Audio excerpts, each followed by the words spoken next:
Okay, I think we should start. We have already people joined, and we hope that some extra people can also join later on.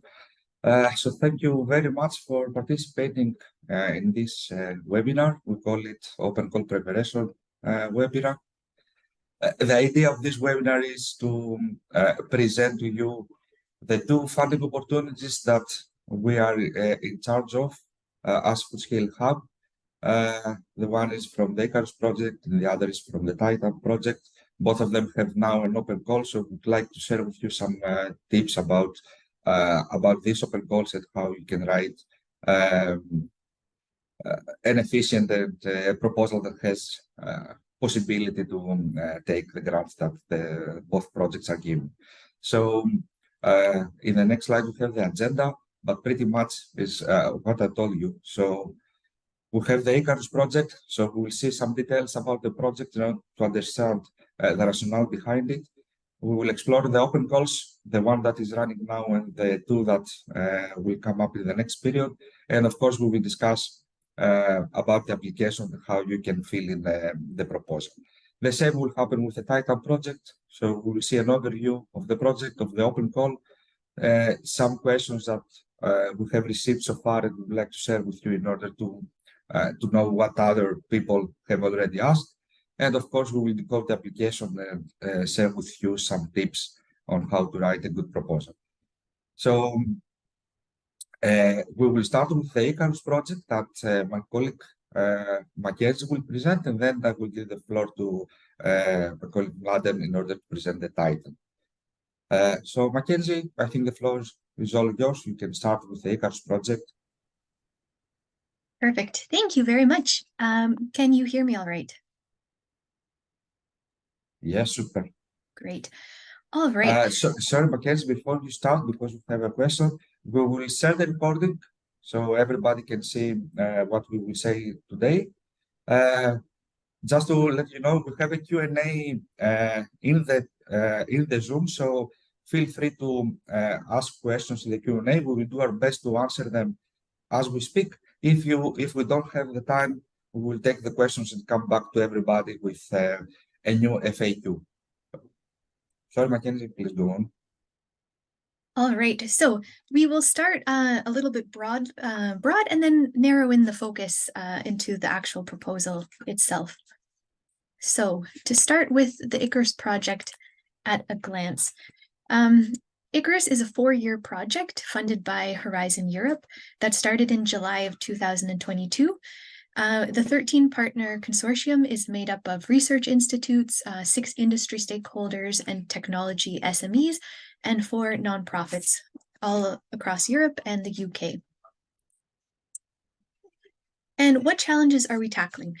Well, drones have been gaining popularity across a number of sectors, including agriculture, but their multi-purpose application is being limited by a number of socioeconomic, environmental, and regulatory challenges. And so some of these significant challenges that have been identified include the costs, so drones themselves, the training, the hiring, hiring operators, the knowledge gaps. There aren't only many types of drones, but there's also algorithms and software and how to interpret the data that they collect. They're also limited by some environmental conditions. There's regulatory restrictions, safety regulations, and concern over data sharing, but there is no standard regulation across Europe. So where does ICAERUS come in? Well, the main objective of the project is to investigate drone-based opportunities in agriculture and in rural communities to try and get a more complete understanding of their potential and their impact. And to do so, ICAERUS will cover all aspects from research to demonstration, training, and scale-up. And it will all culminate in the ICAERUS platform. So this will be a single access point for all of the project's results, which include an assessment of the drone market landscape, a drone data analytics library with models that will be available. There's the socioeconomic and environmental impact assessment that will be carried out focusing largely on our use cases. And there will also be business and governance models. We're fortunate as well to have the ICAERUS Academy with our partners, the Open University from the UK. So this will be an extensive capacity building program. As I mentioned, we also have use cases and of course the open calls. So our use cases, there's 5 of them spread across Europe, covering crop monitoring, drone spraying, forestry and biodiversity, livestock monitoring, and rural logistics. So these are some of the main sectors we think that drones can have a really positive impact. The open calls, that's what we're really interested in today.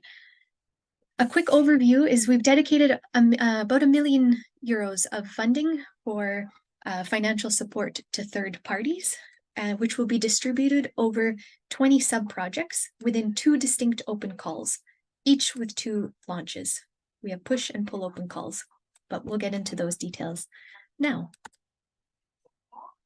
So the ICAERUS pull open call is for farming, forestry, and rural challenges. This open call will award €50,000 to 6 successful applicants during each of the 2 rounds of the calls for a total of 12. The first call launched in October, the second one will launch in July, and the implementation phase will last for an entire year, divided into 3 distinct phases: a design, a development, and market phase, which we will go into the details a little bit later. What matters for now is what are we looking for? Who is the pull open call for? So this open call is focused on end users of drones and their services. So this means we're looking for agricultural producers, environmental monitoring entities, and rural communities. And specifically, we're looking for single applicants that are able to use drones to address individual commercial needs. Like it could be crop production, early warning systems, anything that could, help improve the sustainability potentially of their agricultural operations, but also for community-related issues. And this can range from anything from disaster risk reduction, forestry, wildlife conservation. It can also be, for monitor energy management, water management, public safety. So as long as it's targeting rural areas. All of our eligibility criteria are available in the open call kit. So on the ICAERUS website, we have a tab dedicated to the open calls. And there we have an overview, but we also have all of the documents. So I won't go into too much detail. It's good to go through those documents on your own time if you're interested in applying. But as I mentioned, we're looking for end users. We'd like the proposals to align with the open call objectives as well as the ICAERUS project objectives. And nothing can be, the proposals have not been pre-submitted, and you can't have received funding for this project else already. We also expect submissions to be performed timely and in accordance with all of the rules.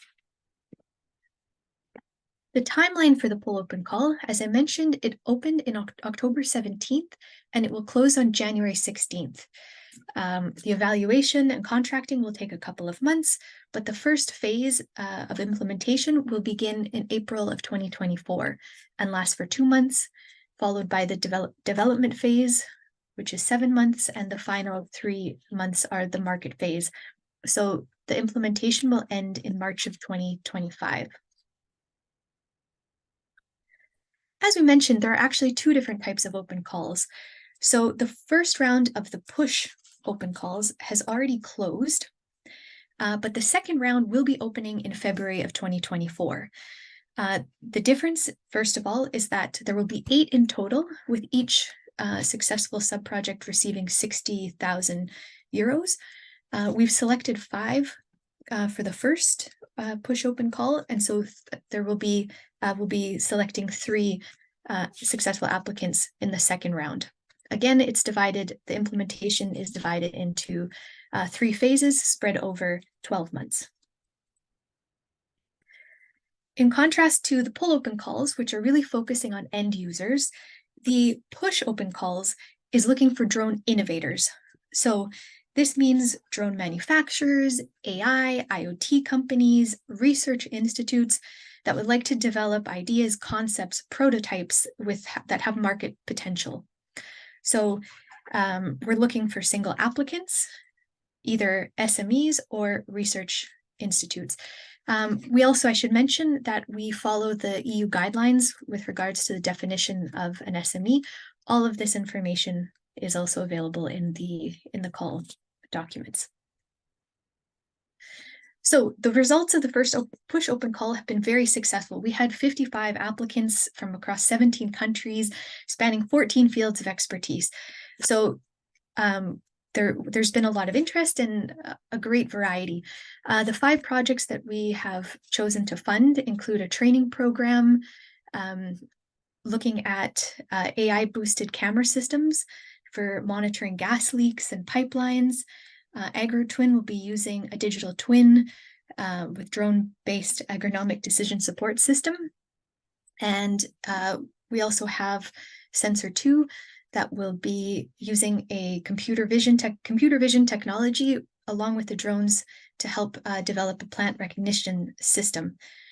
The Shield will be looking to enhance security, reliability, and precision by using an advanced drone system component that connects with the European Global Navigation Satellite System. So we have a nice spread of kind of areas and sectors. So we have suggestions and some ideas in the call documents, but you don't need to be limited by those. They're only examples. So keep that in mind.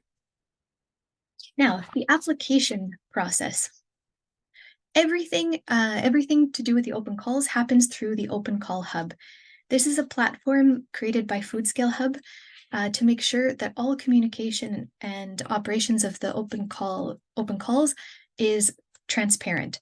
So from here, we'll select the external evaluators. All of the applications are collected here. The reviewing process happens within the hub, and the ranking list will be determined within the Open Call Hub. So it's really important to register, and you can also see any of the open calls that we as Foodscale Hub are currently running. The frequently asked questions can also be found in the Open Call Hub. So if we take a look at a little more detail at the submission roadmap, of course, once the call launches, we highly recommend checking all of the call documents and the timeline.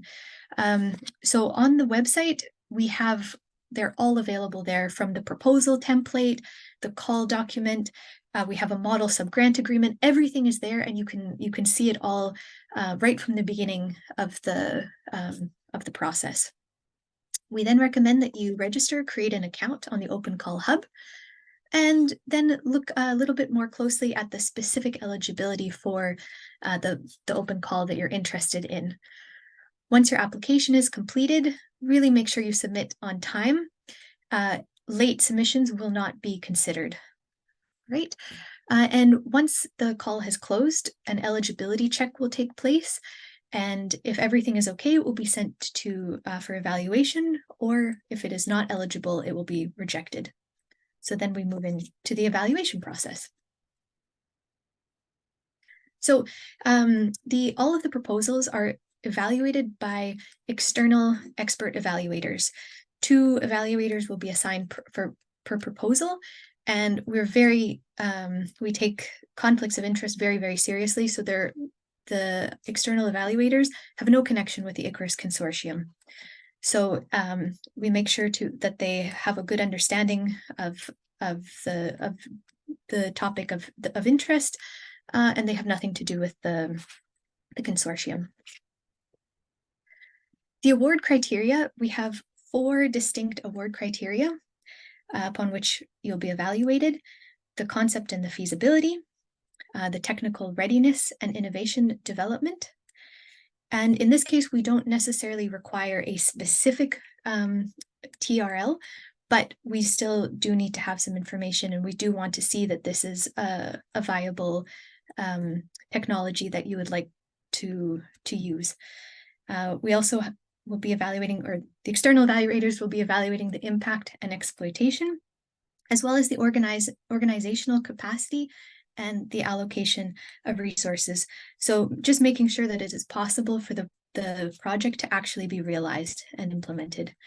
So each criterion can take a score from 1 to 5 with a threshold of 3 points in each category for a total of a minimum threshold of 12. We also do have processes in place in case a consensus cannot be reached, as well as for redress requests. All of this, of course, is available in the call documents. As we mentioned before, the implementation will be divided into 3 phases. The first is the design phase for month 1 and 2. The second is the development phase, and the third is the market phase. So each of these 3 phases will be completed with the submission of a deliverable, and which summarizes the work that has been done in each of these phases. So this includes the activity plan for the end of phase 1, results demonstration for the end of phase 2, and a report on market associated activities for the end of phase 3. The release of the funding will also be tied to the deliverables that have been shown here. We have the deliverables will be evaluated by the Open Call Advisory Board, which consists of the coordinator, which is the Agricultural University of Athens, as well as drone specialists, modeling experts, and our business and governance modeling experts. So just to take a look at a few of the most frequently asked questions. One of them, what is a rural community or cooperative? Well, we're defining this group as a group of people in a rural area who form an organization to address common challenges based on democratic decision-making, equality, and mutual support. So this means that it's not necessary to be an SME, but they should have some sort of confirmation of registration from a business registry or a commercial court in order to participate in the open call. This ties into the next question, whether being a registered entity and having a VAT number is mandatory. So the applicant must have a valid VAT number, unless we're talking about a rural community or cooperative who might have something else. It also, in cases where the national legislation of the applicant's country doesn't require a VAT number, a registration number from the respective national authority should be provided. Another commonly asked question is whether organizations in the UK are eligible. And yes, they're fully eligible, but the association agreement must be signed before the sub-project's sub-grant agreement.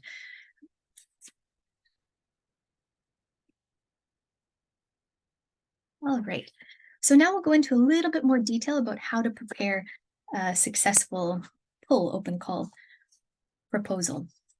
So this means, how can we translate all of your ideas into a document that effectively explains them? So of course, this means first you reading all of the call documents before trying to structure the proposal itself. You want to make sure that you fully understand everything that is required. Of course, paying attention to any keywords or phrases that come up frequently. And it's also good practice to build your structure from key points, and keeping in mind, of course, that it's an iterative process. So, don't expect to just write it from top to bottom right away. It's better to kind of come back to it, make sure that you're covering all of the aspects as thoroughly and as concisely as possible. Now, everything will happen, the entire application process will happen online through the Open Call Hub. So we have the administrative part. So this is your standard information that you will provide simply by registering on the platform. And of course, we'll include all of the documents that need to be uploaded, including the proposal. The proposal itself can only be 10 pages, and within that 10 pages includes both the text, so your summary, the objectives, the experience, impact, and also the budget, so our cost categories and justification. So now let's look at those parts in a little bit more detail. The proposal is made up of 7 chapters that we'll go through individually, from the executive summary, the general information, proposal description, business and societal impact, technology impact, other aspects, and the cost justification. So the executive summary, this is a general overview of the project with a few key points. So of course, we want the objectives. We want to know how it is in line with the focus of the open call. How is it going to help rural areas? We want it to be really to the point. And this is the first thing that the evaluator will read. So we want it to sort of hook, it should hook them in and want to continue reading. It should give a good summary too, and all of the key points. The general information, this section, of course, will include your proposal name and acronym, as well as all of the applicant's details. So the organization's name, business information, your contact details, the type of applicant. Of course, we ask that you're as accurate as possible because this is how the open call team will be communicating with you. Now, the proposal itself has a few different subsections. So first, we want to look at the type of applicant. So this will be a checkbox where you can select whether you're an agri-food producer, an environmental monitoring entity, or a rural community cooperative. This is really important for eligibility.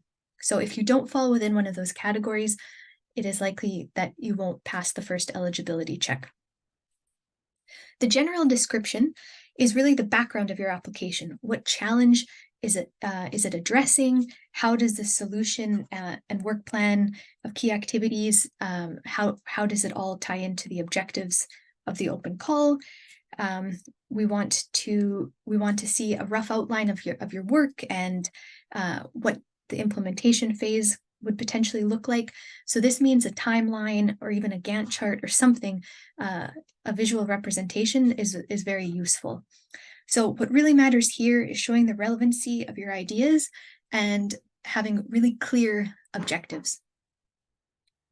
The next part includes the team. So here we ask that you're presenting your team members and some information maybe on their education or their experience, their skills, but also on their individual roles.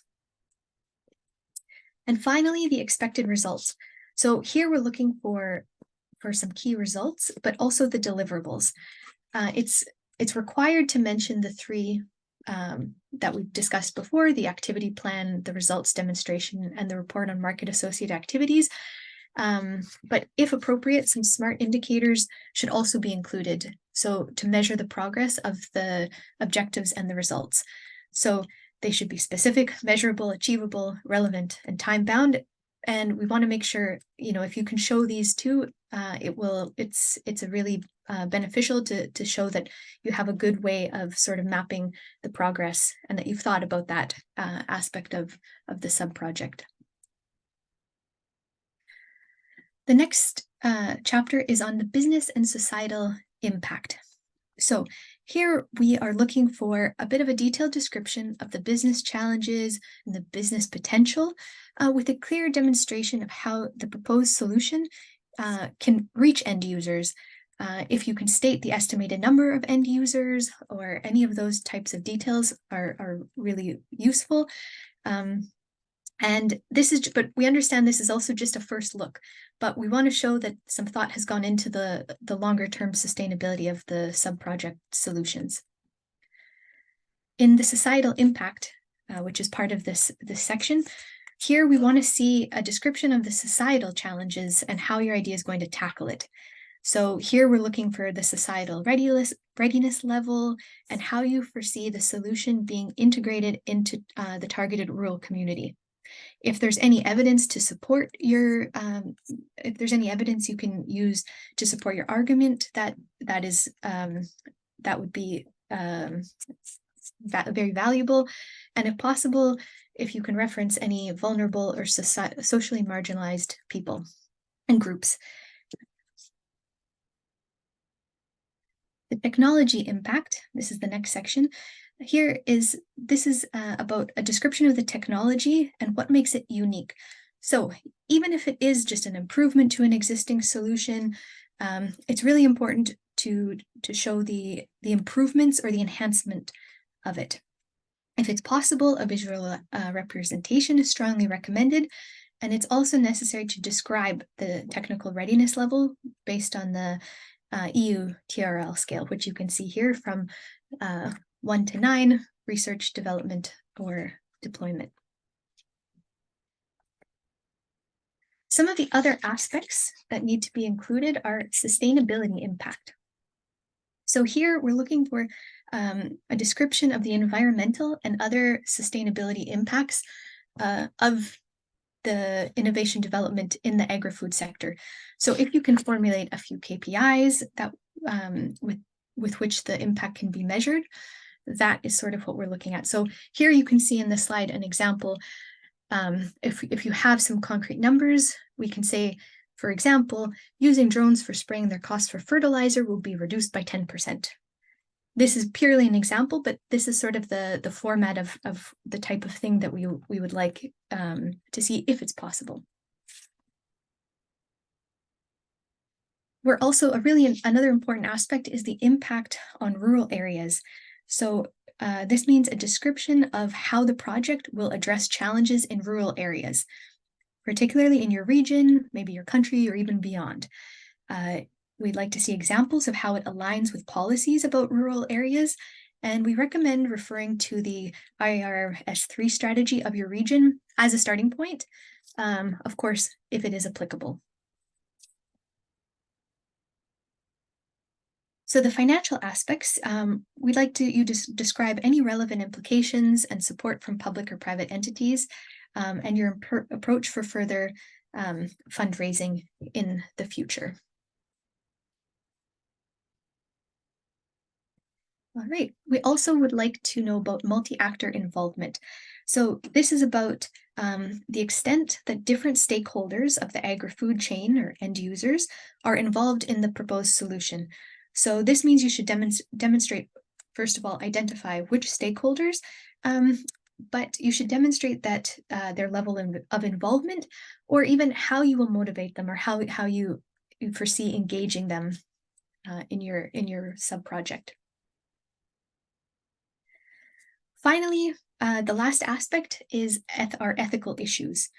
So this means considering whether your solution raises any ethical issues, whether you're complying with national and EU regulations, what data collection procedures will you use to make sure, to ensure the safety and the privacy of all data collected. The second part, so that was the proposal text. The second component is the proposal budget.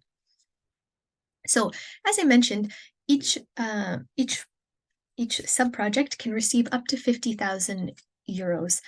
And so this is the cost justification table where we have the three deliverables, the design, the development, or the 3 phases, when they need to be delivered. So month 2, this month 9, and the final month. And also we want to see the overall cost with associated with each respective deliverable. So this includes the personnel, the travel, equipment, other costs, subcontracting, indirect costs. And what's important here is that they cannot exceed, so for the first one, it cannot exceed 30% of the overall budget, which amounts to 15,000. The second one cannot exceed 50,000. So that, 50%. So that makes 25,000. And the final one cannot exceed 20% of the overall budget. So it cannot exceed 10,000. In a little bit more detail, this is the budget and cost justification table. So we're looking first at the personnel costs. So the cost of the personnel realizing the deliverables and the work being done. The travel costs. So we don't only want to see the number, we also want to know why or where, what travel do you foresee. This goes for the equipment costs as well, other goods and services, and subcontracting if it is necessary. And we'll mention as well that indirect costs can be up to 25% of the direct costs, and that subcontracting is not included in indirect cost calculation. All of this information in more detail is available in the open call documents. A few final pointers are that in terms of formatting, the minimum font should be 11. The minimum size, sorry, should be 11, and the font should be Arial. We want regular spacing. It's a normal A4 paper. But most importantly, the entire proposal must not be longer than 10 pages. The call documents include a proposal template. So if you use the template, this formatting should already be in place. Again, write only what is essential for your proposal. Try and keep it clear and concise and focused. The external evaluators are instructed to dismiss the pages after the 10th. So anything more than 10 will not be evaluated. It's also important to submit your application on time and through the portal. Anything that is not submitted through the portal and on time will not be evaluated. And that's all for me. Are there any questions?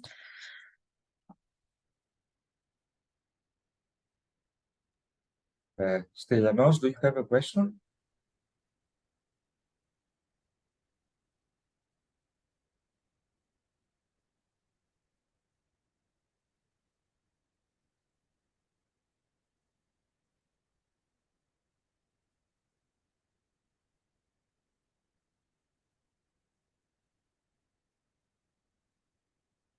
Stylianos, do you hear us? Do you have a question? Is your hand raised?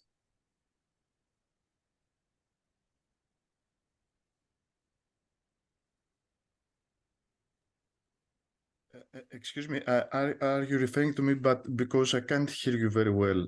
Yeah, I'm referring to you. I saw your hand that is raised. If you have a question. No, I don't have a question. Sorry. Okay, no worries. Okay, so if we don't have any questions, I think we can continue with the second project, which is TITAN. And I would like my colleague Mladen to share his screen to start the presentation. Of course, in the end of the second presentation, we will have some time. If any questions arise, feel free to do them. So, Mladen. Hear me well? Now we can. We can hear me, right? Yes. Excellent. And can you see my screen? It's not full screen. If you can. Give me just 1 second, so I will make it full screen. Hopefully this will work. Does it work? Yes, it works. Excellent. So I made it. Great. Yeah. Many thanks, Dimitris, and many thanks, Mackenzie, for your presentation. As Dimitris said, my name is Mladen, and I'm also a part of Foodscale Hub team. And I will do my best that in the following minutes present TITAN Open Call and all the specificities around TITAN's current open call activities. The call is currently open. It lasts until 1st of December. So hopefully there is still sufficient amount of time for all the interested applicants to apply.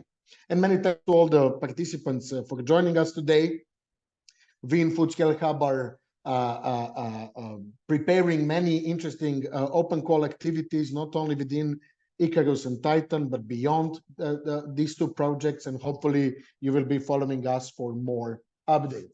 So I have a very brief agenda for today, and I'll do my best to make it as interactive as possible. So if you have any questions, please feel free to interrupt me. Of course, later on, as Dimitri said, we will have the opportunity to state all the questions and solve all dilemmas. So TITAN project at a glance, I will present what is TITAN all about. Then, of course, open call and frequently asked questions. We will get into more specificities. And last but definitely not the least, I'll also briefly guide you through the TITAN open call application document and what are the most important things to consider over there. So the TITAN, it's a Horizon Europe project. It's a very large project, both in terms of activities and numbers of partners. But the whole idea around TITAN is actually to propose new and valuable solutions around transparency within the food safety, authenticity, traceability, and health.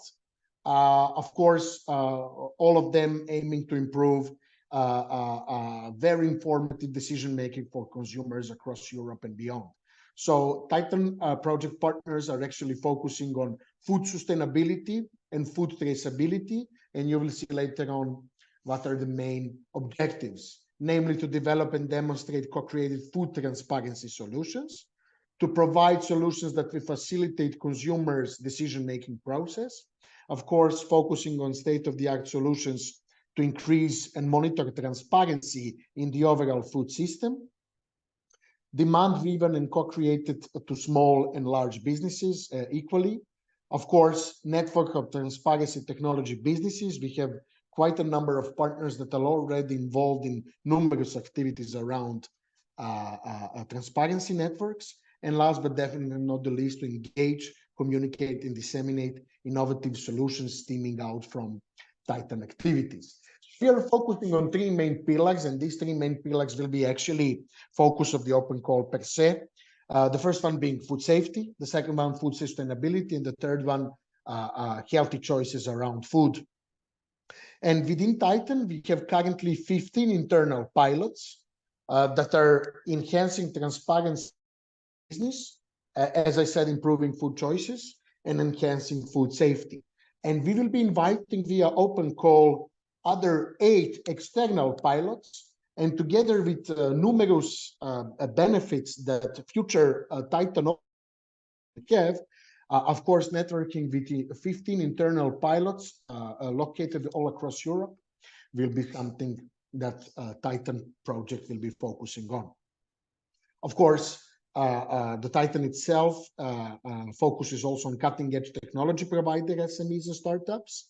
It is led by industry and mostly non-for-profit organizations with some research actors involved. And as you can see, 14 countries throughout Europe are present in our consortium with all of these beautiful logos of our partners. As you can see, we have many partners on board, many of them very active across food value chains and agri-food value chains for many, many years already. So this will be something to take into consideration to see whom you can connect with if you join potentially Titan group. So now very briefly about Titan Open Calling numbers. So we will be funding 3 pilots under 3 pilot groups, as I mentioned already. Every single pilot will receive 156,330 euros in funding. And there will be 18 months implementation period, so sufficient amount of time to actually implement and demonstrate innovation proposed to our panel of external evaluators. As you can see, we will be welcoming in between 8 and 24 SMEs, depending on every specific case of the winning application, because you can apply either alone as a standalone entity, SME or startup, scale up, or in a group with up to 3 collaborative SMEs. Who can apply? So usually we are targeting high growth food tech and agri-tech SMEs, so that are very tech savvy and that are very prone to innovation. Of course, all other SMEs are more than welcome to propose their solutions. What makes a Titan solution and its key areas of expertise? The overall food system approach is important, development of a new technology, and of course, enabling consumers to make informed food choices. Eligibility criteria, as I said, either as a single applicant or a consortia of up to 3 members. Solutions have to be proposed for one of the domains of Titan: food safety, sustainability, or health. Of course, alignment with the overall open call objectives. We have to be registered SMEs in eligible Horizon Europe countries. Activities that are not already funded by other EU potential actions, so we must be very cautious about avoiding potential double funding threats. And of course, submission performed timely in accordance with the rules given within Titan. And over here, you can see in this slide the overall timeline. The call is currently open until 1st of December. Then we have evaluation taking place before holiday season by the end of this year. Then in early 24, we have a potential consensus meeting, online interviews, etc. And then contracting planned for late January. Starts of the open call sub-projects or the new Titan external pilots will be the 1st of February 2024. And then we have very important 3 cycles, as we call them: must do, should do, and could do. and these cycles overlap with the business support program offered by Titan. So besides the equity-free funding, besides networking with other external but also internal pilots of Titan, there is an opportunity to attend, and actually a must to attend, a very comprehensive business support program that overlaps with the reviews of the deliverables by future sub-projects, but more details will follow.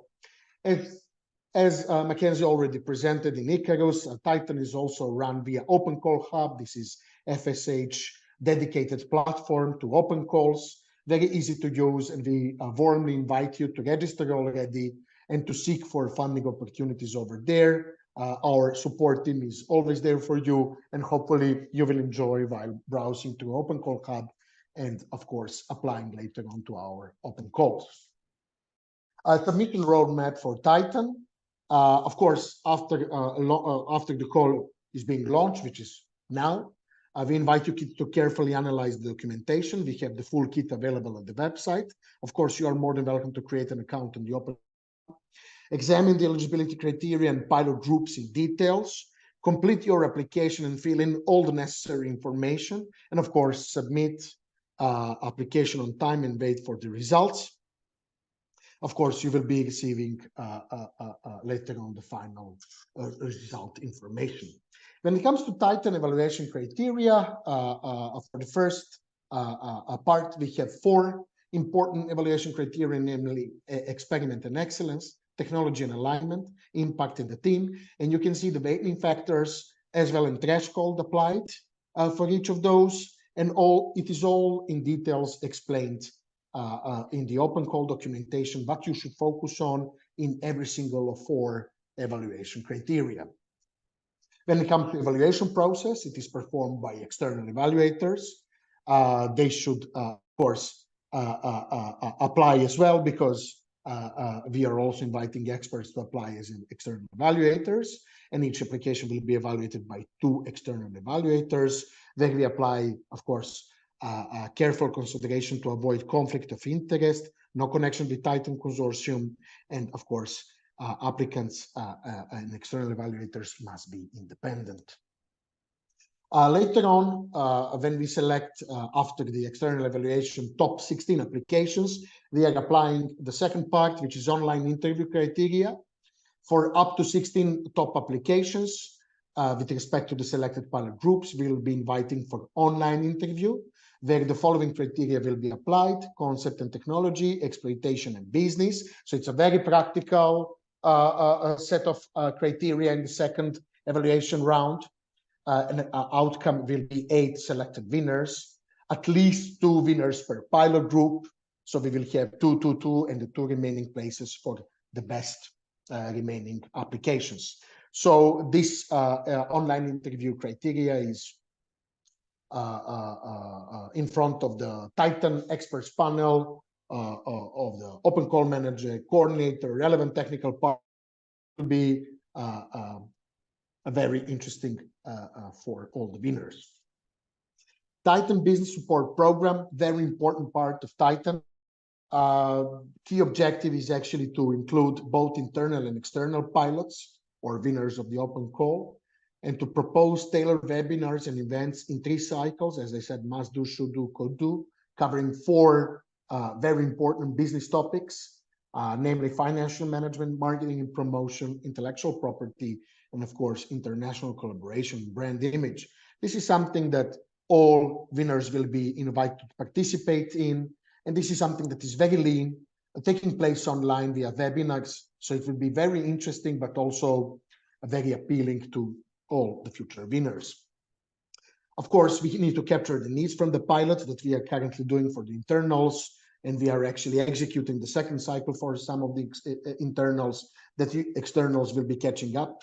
And you can see over here on this slide, what are the, I would say, main areas of intervention when it comes to must do, should do, and could do. In the must do cycle, we are covering the basic of the European business environment. In should do, we are focusing on solution development and go-to-market strategies. And in could do, we want to actually accelerate development, introduction to industry leaders, to other networks. And this is overlapping with implementation of 18-month sub-projects, and with funding being released and disbursed upon completion of every single cycle. Some of the FAQs, of course, you can see them on these slides where you can find more details. KIT is useful. You can find the link. Is being a registered entity and having a VAT number mandatory apply? Yes. Entity has to be registered and to have a valid VAT number or whatever applicable tax number according to the national legislations of eligible Horizon Europe countries. Can a research institute apply? This is a very frequent question we are receiving these days. Well, you have to refer to European Commission's SME definition. If 25% or more of the voting capital of the capital or voting rights is controlled by a public body, then it is not considered as an SME. So please keep an eye on the European Commission's SME definition criteria. Are consortia eligible to apply? Yes, as we said, up to 3 entities, but you can also apply individually. Are organizations established in the UK eligible? Luckily, UK is fully back. As from the 1st of January, but it is provided that the UK signs the association agreement before the signature of the sub-grant agreement. And we know that the UK is fully back from 1st of January 2024. Since we are signing sub-grantee agreements later on, this means that UK entities are fully eligible. Well, decoding the application is some... Sorry, Vladen, before going sorry. to the application, I think we have a question if you... yes, thanks, Dimitri. Sorry, I don't see the bar, but please, yes, please take your questions and then I will continue. I'm not so sure about the name. I'm seeing that is LU.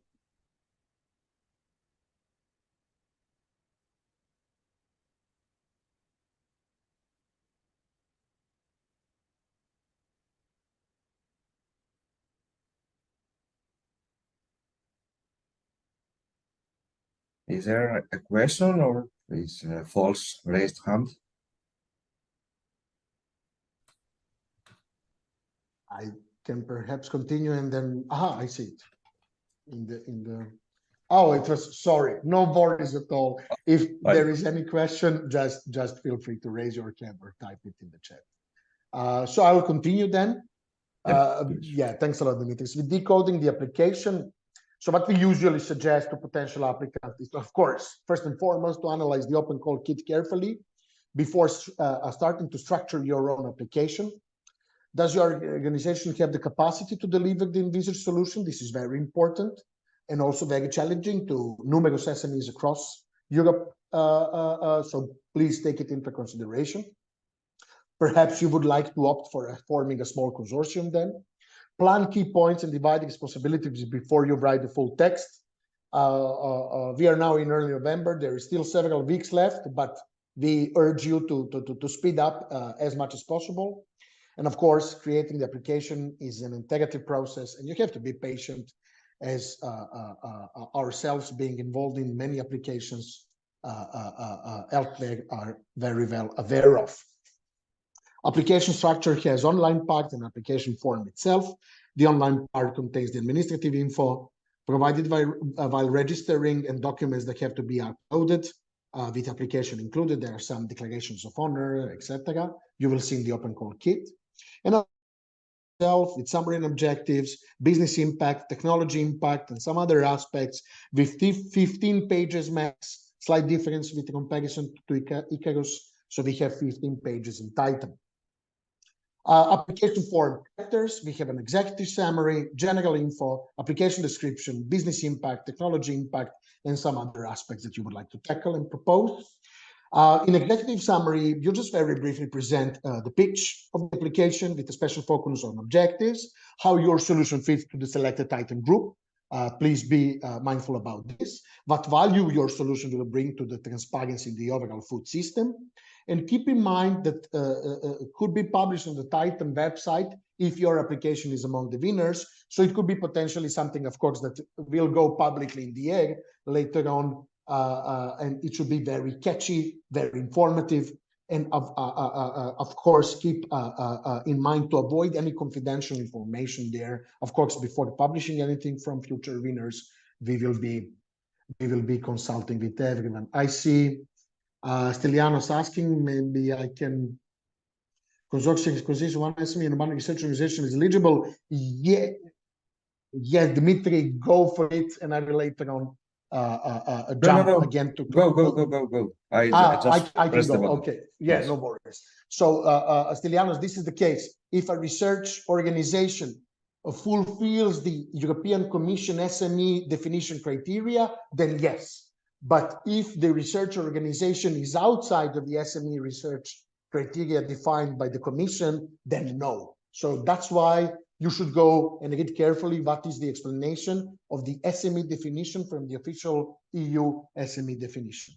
I don't know if this answers. If not, I'll come back to this later on, okay? So this was an executive summary, general information, applicant's name. I see another question. Thanks very much. You're more than welcome.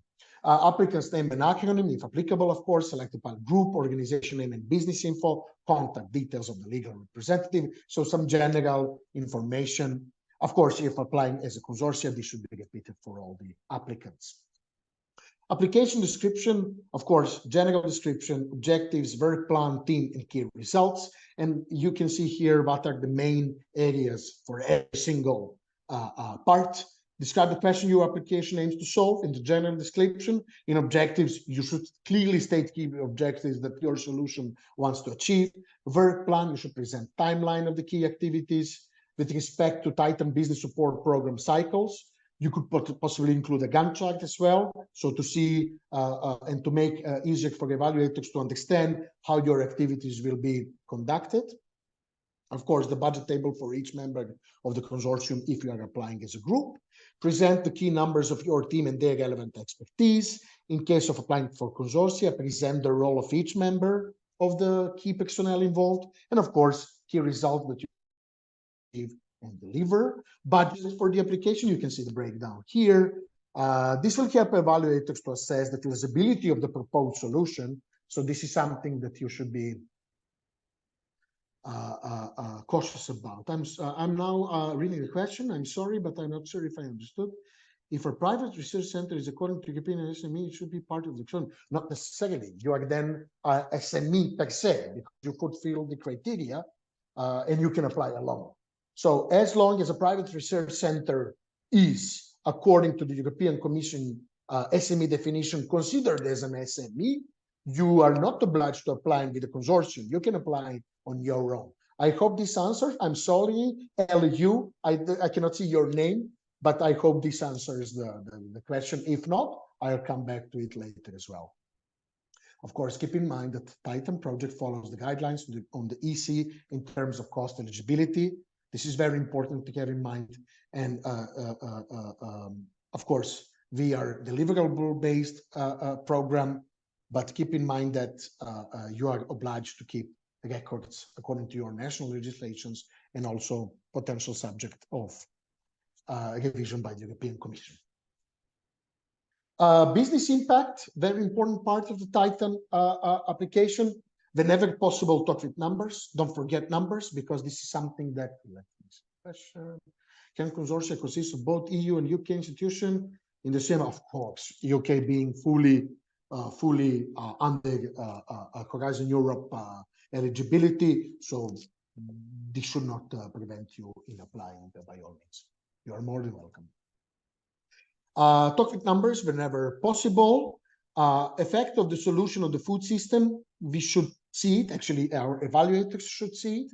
Primary and secondary stakeholders, how they will be affected, and what are the long-term effects, economic, societal, environmental, etc. Identification and means of reaching end users, business model of the solution, including financial projections, if possible at application stage, and long-term availability in the solutions, including commercial KPIs.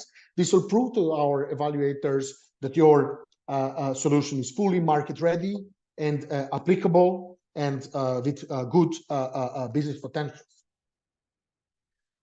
Technology impact, don't forget it, also very important to mention digital technology and its novelty applied. Technical requirements, keep in mind that they are listed in Annex 1 of the kit documentation. Target and target TRL, we are aiming for at least TRL 6 level in Titan. And of course, milestone and graphical representations you see important. Don't forget Annex 1 of the open call text. Other aspects, of course, consistently with key areas of expertise, alignment with the pilot group, critical risks you oversee, and ethical concerns if applicable to your particular application. As we always say, write only what is essential. External evaluators are instructed to dismiss the pages after 5th page, so keep as concise as possible. Questions? I have already answered to some of them. If you have more, please shoot. I will be happily answering them. For technology project, is there a preferred starting and ending TRL? There is no specification. There is only, I would say, an anchoring around TRL 6. So if you are already starting at TRL 6, you will be aiming for more. If you are starting lower, you have to position for at least TRL 6. And you will see in the kit how precisely this is defined. I see another question. Oh no, I just see thanks, you're welcome. There are raised hands. I don't see the order of the raised hands, but yep, let me see. LU, yes, LU, sorry, whoever LU is, please.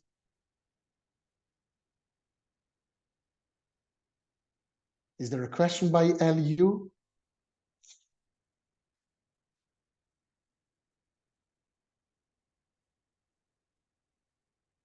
I guess not. I see a question. Can you hear me? Unfortunately not. Maybe it's only my issue. Dimitri, can you hear LU or not? Please try now. Hello? Yeah, hello. Yes, Oh, excellent, okay. excellent. Thank you very much for the presentation. I'm not sure if I correctly understood you before. For example, the consortium must be integrated by 3 SME, or it should be, for example, 2 SME and a university or so on? So it can be any option, a single applicant, 2 applicants, or 3 applicants. So if you go for a consortium, it can be consisted out of 2 entities or 3 entities. Regardless of the fact whether you are consisted of 2 or 3 entities, you have to keep in mind that eligible applicants are those fitting into European Union SME definition. So however you are registered according to the national legislation, that's fine. And if that type of registration of the entity fits into EU SME definition, you are fine. So you can go with 2 typical for-profit SMEs, or you can go with 1 SME and 1 research center, as long the research center is SME definition in the box. Okay, thank you very much. You are more than welcome. Okay, so I answered that one. Let me see what I have next in slides. I have, thank you, yes, of course. Thank you very much for your patience. And now I have the slide that is following. Mackenzie, would you like me to continue, or would you like to focus on this one? Please do it, Madam. Yes, of course. Thanks a lot, Dimitris and Mackenzie. So very briefly, we just wanted to highlight on this slide, what are the main differences between ICAERUS and TITAN, okay? In ICAERUS, let's start with the points of differentiation. Consortia allowed, in ICAERUS, no. In TITAN, yes. Implementation period, ICAERUS 12 months, TITAN slightly longer, 18 months. Grants being given, in ICAERUS, pool calls up to 50K, and in push call up to 60K. In TITAN, very precisely 156,330 euros. Multiple calls published by Foodscale Hub team within those 2 projects. Yes, in ICAERUS, we will have 2 push and 2 open calls. 1 is already passed, so we have 1 ongoing and 2 upcoming. While in TITAN, it's no. It's a single open call, open only now until 1st of December 2023. Tracks, in ICAERUS, there are none. There are some areas of implementation, while in TITAN, we have 3 pilot groups, so we can consider them as 3 pillars or 3 tracks. And evaluation in ICAERUS done external only, while in Titan, external for the first phase, and then internal for the online interviews for the selected up to 16 entities. And hopefully this summarizes, and I will keep this slide for the time being, whatever dilemmas on differences you might have had. And with this, I conclude my speech. I thank you very much once again. And if there are any remaining questions, all of us will be happy to respond.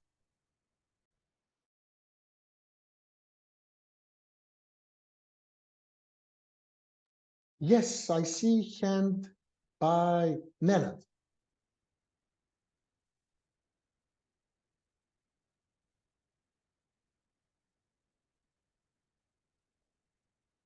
Maybe we can give you the access to. Can we try now? Give the access, but we cannot hear Nenad. Aha, we cannot hear Nenad.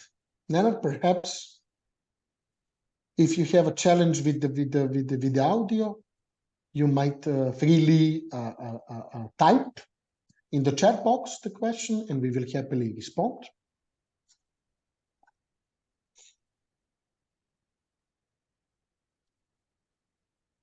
Okay, while Nenad is hopefully typing, if there are any other questions.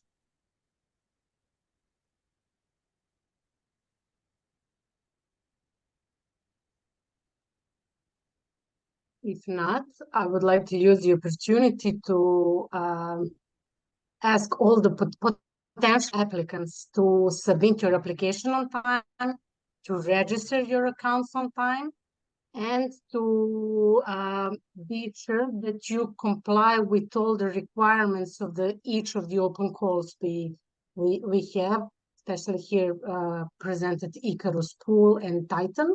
And please, please, please respect the page number. Cover page and table of contents are included in the page limitation. And all the evaluators have been instructed to dismiss, not to take into account and not to give marks for the sections that are after the page limit. And that could be in case even half a page, if it's on the after the page limitation, that means, for example, in both it's budget, so you will be let's call it penalized in this sense. So we are very strict with the page numbering, and please take that into account. Thank you, Maya. So there is a question for ICAERUS, right? yeah, so Mackenzie, would you like to take it?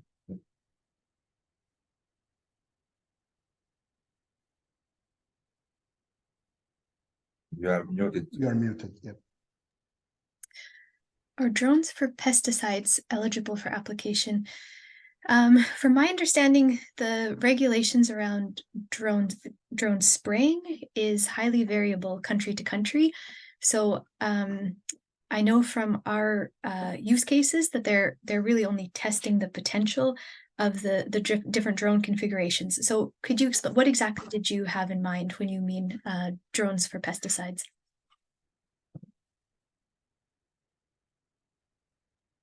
I assume spraying. Drone spraying. Yes, I and Maya and Dimitris, if you have anything to add, I think yes, it would be eligible as long as there's a way to show that pesticide application in crops. Yes, this would be eligible. Yeah, it is for sure eligible. Yeah. However, because in the one call that is now open, it is the pool call, so we actually want to present the community part. So we don't want to develop something new, and we don't actually want to have a new technology. We want to see how the users react to the technologies that already exist. So in the push call, we're trying to enhance technologies or utilize new data, and in the pull call, we're trying more to engage the actual rural communities. So I'm not sure about what application you have in mind, but please have it that if it is more technological or data related application, the push call that will be open next year is more relevant. So just have it in mind.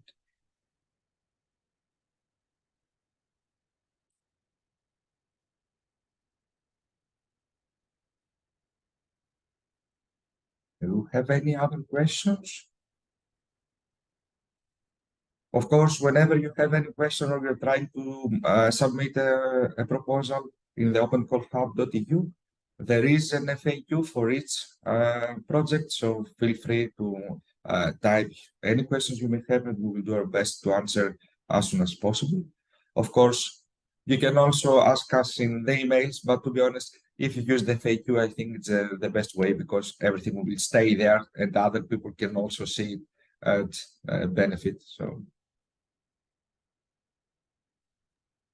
Yes, and maybe the question has been already answered on the FAQ. Yeah.